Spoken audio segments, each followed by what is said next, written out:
What's going on, people? It's your boy Kelechi, back with another episode of the Rambling Mind podcast. How are each and every single one of y'all doing today? We got a few things to get to today. Apparently, most of us are not showering anymore. We've just decided not to go out since we're not going anywhere. We're not taking showers and we're using a whole lot less shampoo. And apparently, we're eating a lot of chocolate. We'll talk about that in a little bit. And then, of course, we're going to talk about the fact that the White House has decided that it's time to increase their strategy or to change their strategy up, and so they can increase the number of tests that's going to be done.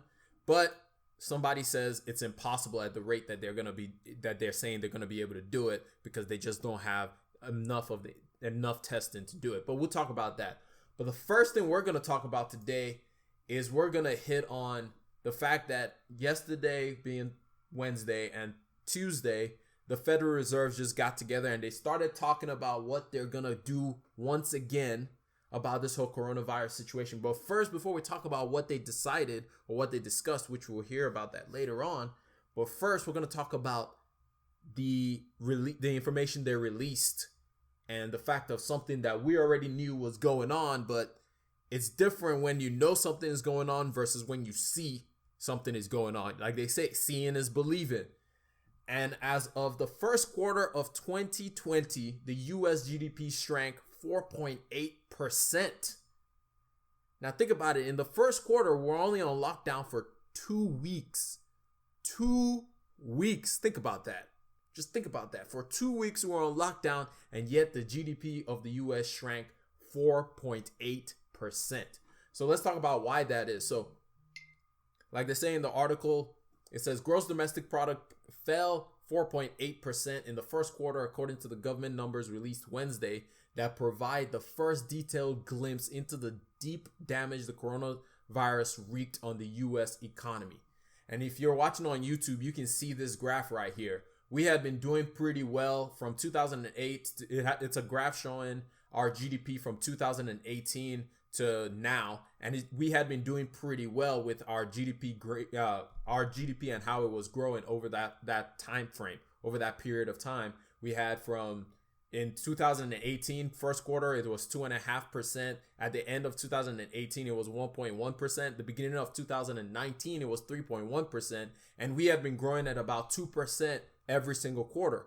However, in this last quarter, negative 4.8%, and we were only on lockdown for 2 of those weeks. If you don't know how quarters work, it is January, February, March, and we didn't go into lockdown until mid-March. That's when the US finally decided that it would do what it needed to do in the first place and actually lock down the country and tell people to stay home, and started enacting some of the social distancing things that it needed to do on the front end.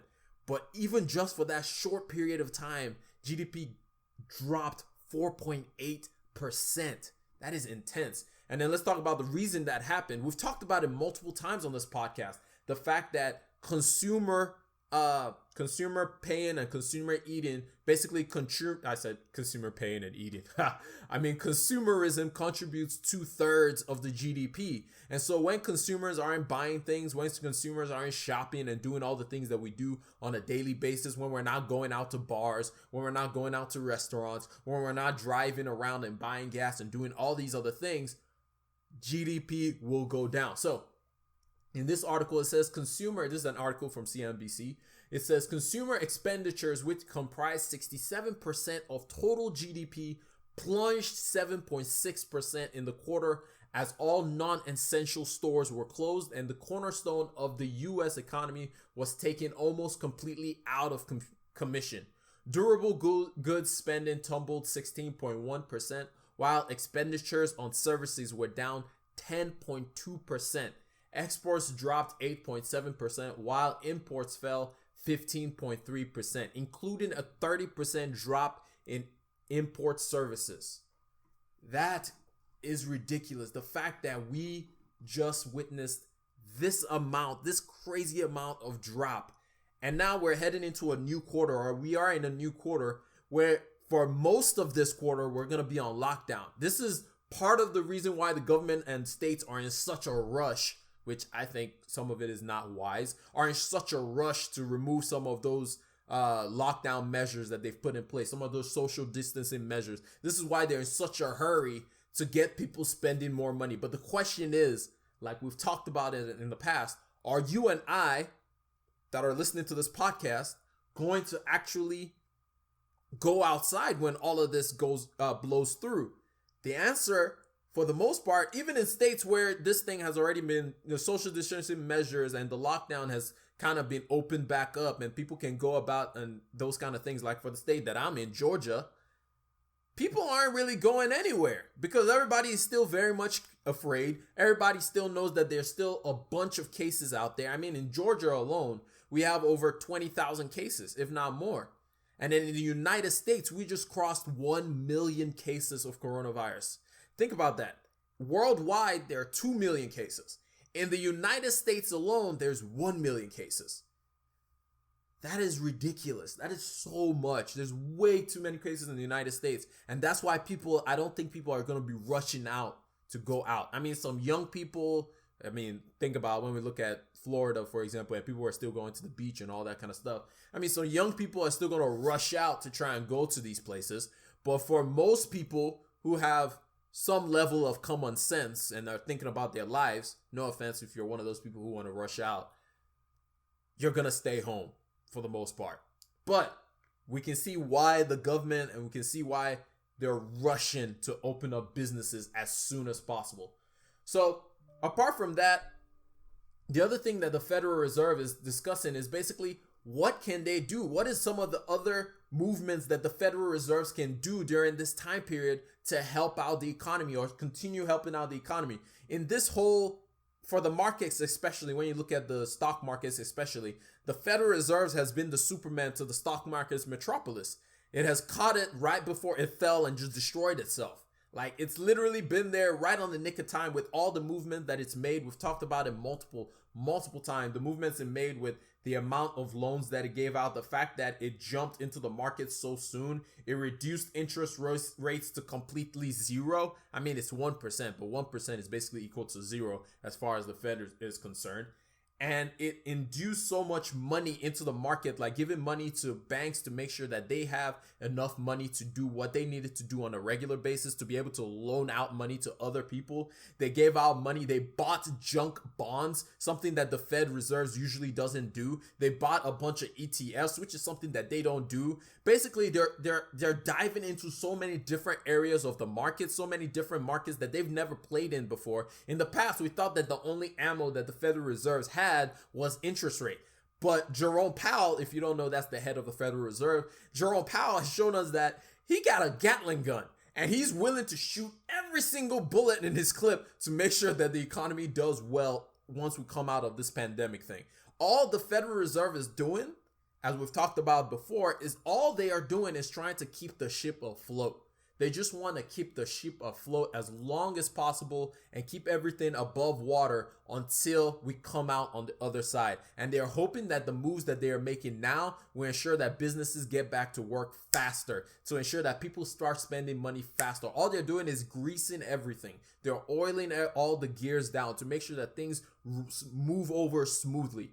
But anyway, the question is, with the new meeting that they're having, a few questions that will be asked of the Federal Reserves is, what else are they going to do? I mean, we've seen them do a bunch of stuff and injecting trillions and trillions of dollars into the market. So what else are they going to do? There's some questions that will be asked of Jerome Powell that, hey, what else is some of the moves that you guys are thinking about doing? So this is an article that I found on Investopedia, and he talked about what some of those questions are. And as some economists and Bank of America and other banks and other shops have talked about, and some of the questions that they're hoping to hear answers to when Powell speaks, probably close to the end of Wednesday, which I'm recording this before he's going to speak, or beginning of Thursday after they've had their meeting. Really, it's going to be in the morning on Thursday when Jerome Powell is going to come out and have a news conference. But anyway, the first question is moral hazard. The question is going to be, Powell will likely face, I'm reading directly from the article, Powell will likely have to address the costs of entering parts of the markets that are typically seen to be outside of the Fed's mandate. The Fed is directly engaging in markets, including investment-grade credit with some high yields and municipal bonds. If the Fed can enter the credit market, why not enter the equities market? So the difference between the credit market and the equities market is where you go invest in stocks and those kind of things. The credit market is where businesses, you and I, go to borrow money, like your mortgage, your any business loans that's available out there.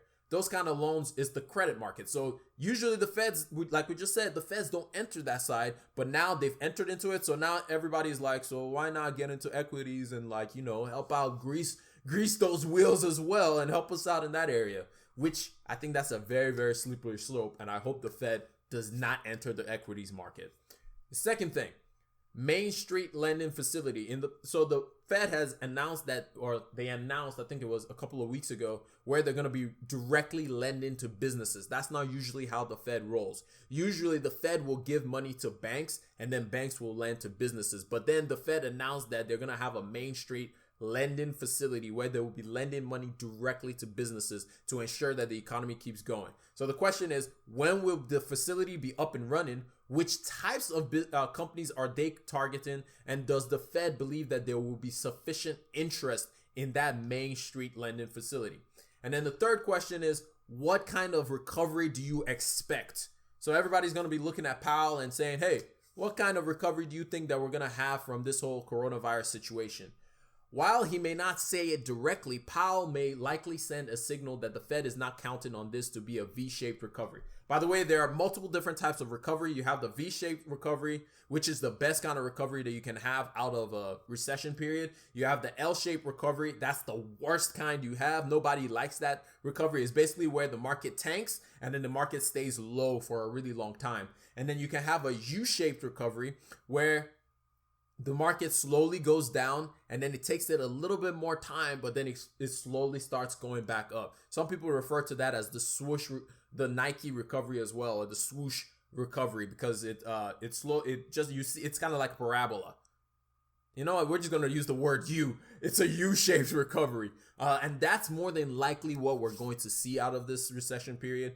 At least that's the hope. And they're also hoping, which is the other question, is they're going to ask him about, is there a possibility of us seeing a double dip recession? It's basically where the market recovers for a little bit and everybody thinks everything is going on well, but if we see another spike in cases of coronavirus, then boom, we're going right back down. And again, as the article points out, it says Jerome Powell may also talk about the risk of a double dip recession depending on the health response, which is an important variable outside of the Fed's control. In other words, everybody, the only thing that really we can speak to and controls much of the market is everyone is hoping we don't see a spike after everything opens back up. Everybody's just crossing their fingers. No spike, no spike, no spike, no second wave of coronavirus illnesses and those kind of things. And then finally, how is the Fed thinking about industry trends? Powell may talk about the sectors that are likely to be hit the hardest and where there's some potential for long-term damage. Think about sectors like the cruise line industry, which is just underwater right now, in all honesty. Think about the oil markets right now. First of all, we had the oil war between Saudi Arabia and Russia. And then think about all the different parks and places that are basically on lockdown right now. You have parks on lockdown, you have AMC theaters and all those kind of things. Things that were experiential, travel, those kind of things are on lockdown and they've not been able to do anything. So he might shed some light on what industry he feels that may have some long-term damage. And that also plays a role with the double dip recession, because part of the thing is everybody's focusing just on the fact that people are getting sick and all that kind of stuff. But the other problem is we are talking about the amount of jobs that have been lost during this period. Some of those jobs are not going to come back. Part of the reason is, first of all, the government hasn't given enough, or the money that's supposed to go out to small businesses has not gone out efficiently enough. So a lot of businesses will have to file bankruptcy and close down their stores because they just didn't have money to be able to survive during this period. That's one issue. The other issue is something we've talked about before, is as businesses find out that they can run on a leaner crew, or find out that they don't need as much as they thought that they needed, businesses are not going to all of a sudden take on expenses that they know they don't need.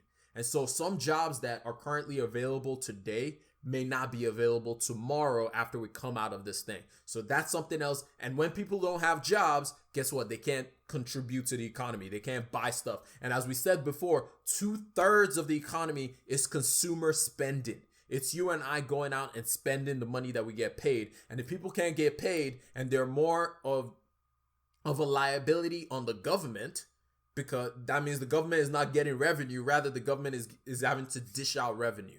And so they don't want that, and that's something else that can happen on the other side of when we come out of this pandemic. Moving on from there, the next topic I have for y'all is one that most vegans are probably going to be very happy about. I mean, most true vegans, not vegans that are just like vegans that they eat only vegetables, but true vegans, you know, the hardcore vegans that say, we shouldn't kill animals. We shouldn't use animals for our clothes. This, that, and all that, you know, all that stuff. Okay, that's mean of me to use that kind of voice for them, but you guys get the point. But anyway, we are on the cusp of a meat shortage because of the breakdown in the food supply chain. For me, this is sad news because I like my meat, man. I like me some chicken. The other day, I made some steak.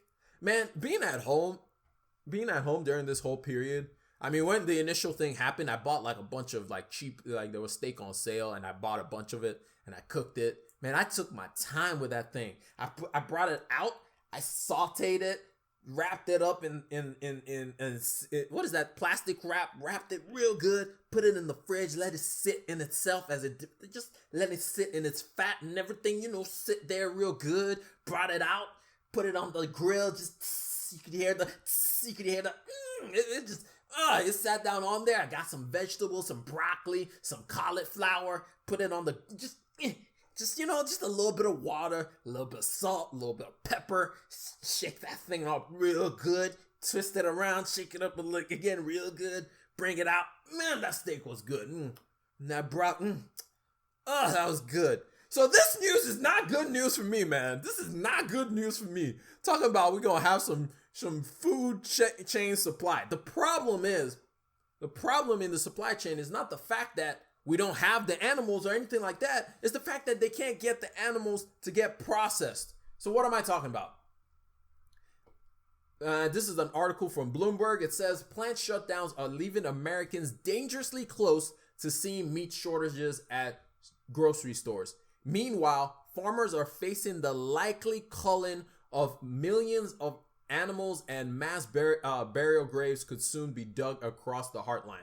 What do they mean by culling? And basically, farmers are going to have to kill the animals and just kind of euthanize the animals because there's nobody to eat it. The CEO of Tyson, which everybody should know what Tyson is. Tyson is one of the biggest meat suppliers in the U.S., said that the food supply chain is breaking. That he said millions of pounds of meat will disappear as plants close. Tyson said in a blog post on his company's website, in addition to meat shortages, there's a serious food waste issue.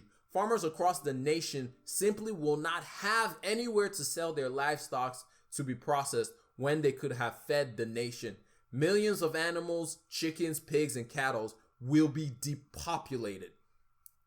So the biggest problem is, and the reason why the plants were shutting down was because thousands of people were being found to have coronavirus within the plants. They were discovering that so many workers, because these businesses for some reason decided not to do what they needed to do and give their people the correct PPE and those kind of things. And so people after people, and you know how it is when you I worked at a plant when 2 years ago. I worked at a lumber mill, and the idea is even if I'm sick, I'm still going to go to work, because that's just the culture that's in those kind of facilities. Is I'm still going to go to work because I need this paycheck. I don't care. I may be a little bit sick, but I don't feel that bad. So therefore, I'm going to work. And so when you have multiple people that have the same type of mindset of I'm sick, I don't care, I'm still going to go to work, it spreads very rapidly. And then all of a sudden, I think it's like 13 plus of Tyson's plants had to be shut down because they just didn't have anybody that could go to work.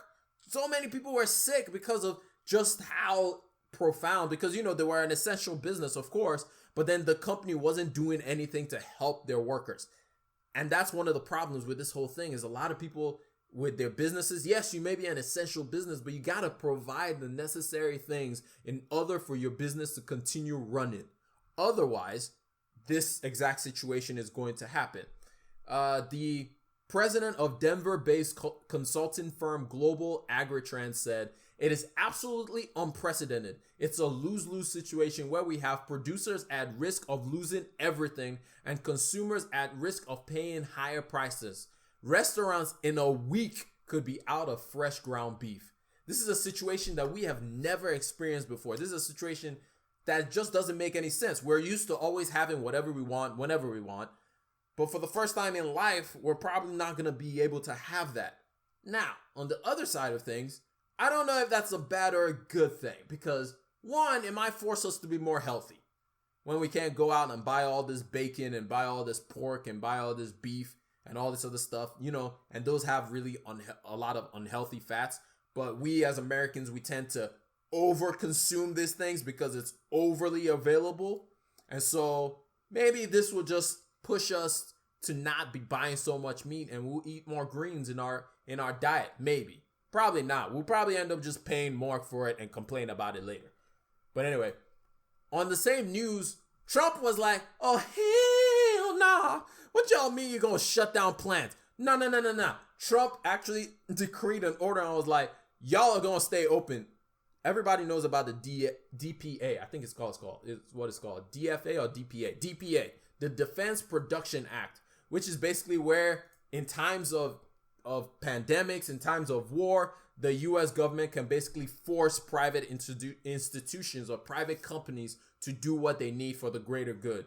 And President Trump on Tuesday signed an executive order on Tuesday requiring meat processing plants to stay open under the Defense Production Act during the coronavirus pandemic. He basically told them that, look, we need this right now. It says, as an official said, the White House feels like it's a critical time when a key part of the food supply chain was at risk of substantively reducing capacity. We see it as an urgent need, and there should not be, let me just highlight this so you guys can see what I'm reading. We see it as an urgent need, and there should not be a panic on food supply at a moment when our country is embarking on the path of recovery from the fallout of COVID-19. So yeah, Trump is of the mindset, yo, we need to do what we need to do and keep these plants going because people need this food. At the same time, it's like, yo, people sick. What you expect them to do? They can't keep the plants running when people can't come to work to do what they need to do at the plant. So that's just something. Vegans are rejoicing everywhere, but animals are still going to get deaded because, there's nowhere for them to keep the animals. So farmers are losing money. Consumers can't get to the animals and are going to have to pay overpriced for meat. And so that's just what we're going through right now with this meat shortage. And then the next thing I have for y'all is the fact that we are finally going to get some increase in testing in the United States of America, the greatest country in the world. Question mark. But yeah, apparently on Monday, Trump announced that a new strategy to help states ramp up their capacity to test for coronavirus, claiming most of its work is done. They're done. They're good to go. It's going to effect right now. Trump said, "We are deploying the full power and strength of the federal government to help states, cities, and to help local government get this plague over and done with," is what he said. Now, let me read you another thing that Trump said in March. "We've been working very hard on this. We've made tremendous progress. When you compare what we've done to other areas of the world, it's pretty incredible." This was what Trump said in March. And then let me read you a snippet of an article from the NPR after Trump announced this.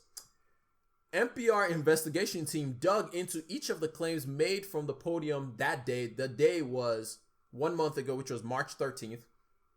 Into that day, and rather than a sweeping national campaign of screening, drive-through sample collection, and lab testing, it found a smoldering of small pilot programs and aborted efforts. And in some cases, No action was taken at all. So keep that in mind when Trump comes back today and says, hey, we got this thing under control now. We gonna ramp up this testing thing that we've been talking about doing. So keep all that in mind. So just Trump tends to bloviate enough.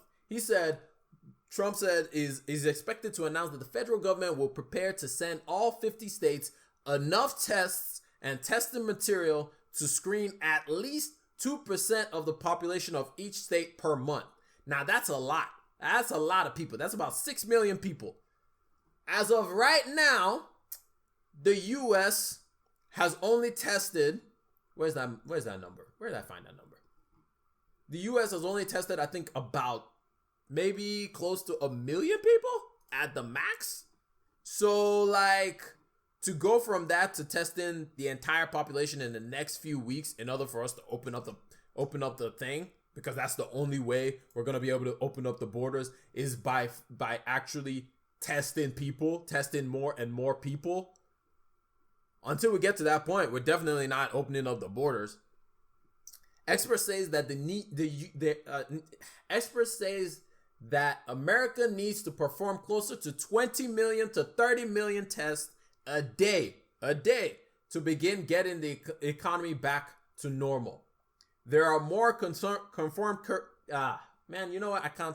There are more confirmed cases of COVID-19 inside US than in any other country. The numbers you see here are where as of Tuesday. Today that number is up to over 1 million people.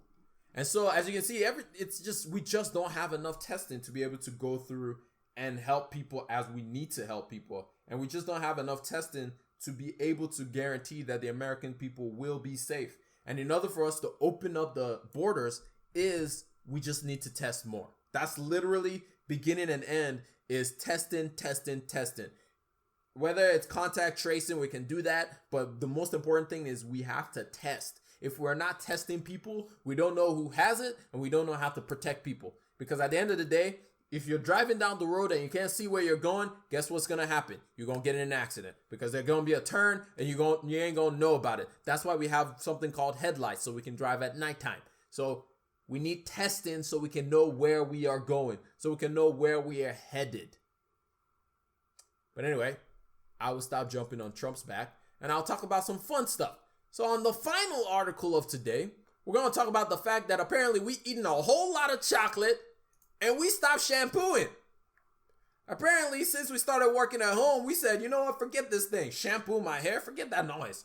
Let them oils, those natural oils, which, on a side note, you shouldn't be shampooing every day anyway. You need some of them natural oils to come into your hair. Now, I don't know about, I'm black, so if you're not black, I'm sorry. I don't really know how y'all's stuff goes, But for us black folks, we can't be shampooing every day. We need that natural oil to come up there every so often, We need them natural oils to keep this, my fly hair, keep it curly, keep it looking good.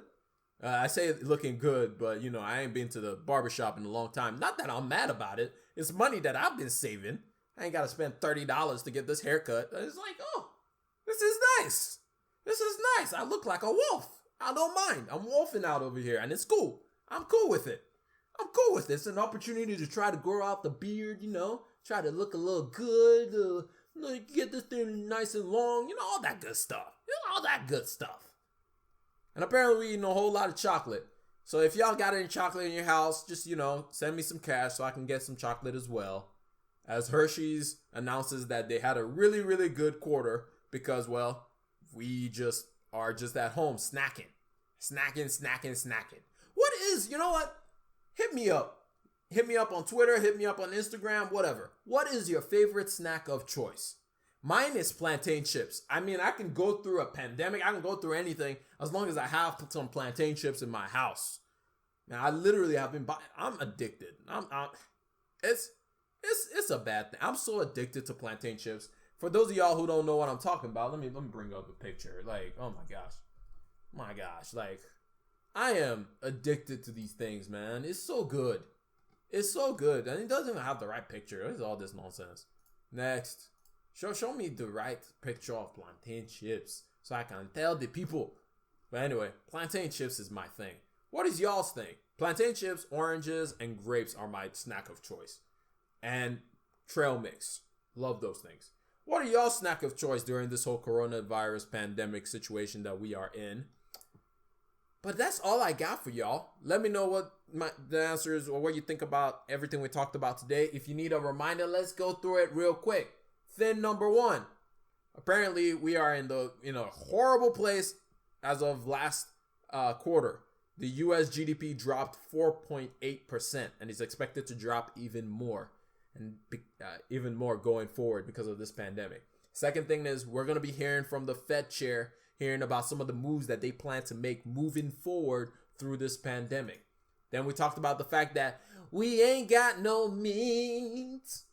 It's so sad. We ain't got no meat right now because plants are having to shut down because coronavirus cases in plants are so high. And the fact that Trump decided, we need them meat. Keep them plants open. We need them meats.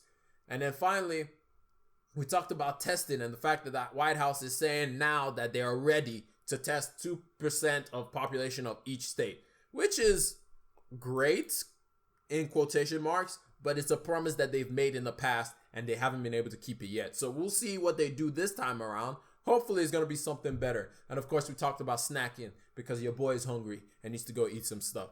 But God bless each and every single one of y'all who are listening to this podcast. I hope you got one, maybe two things out of this. But thank you for listening.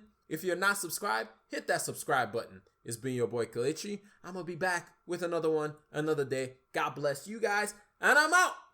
Peace. And wash your hands.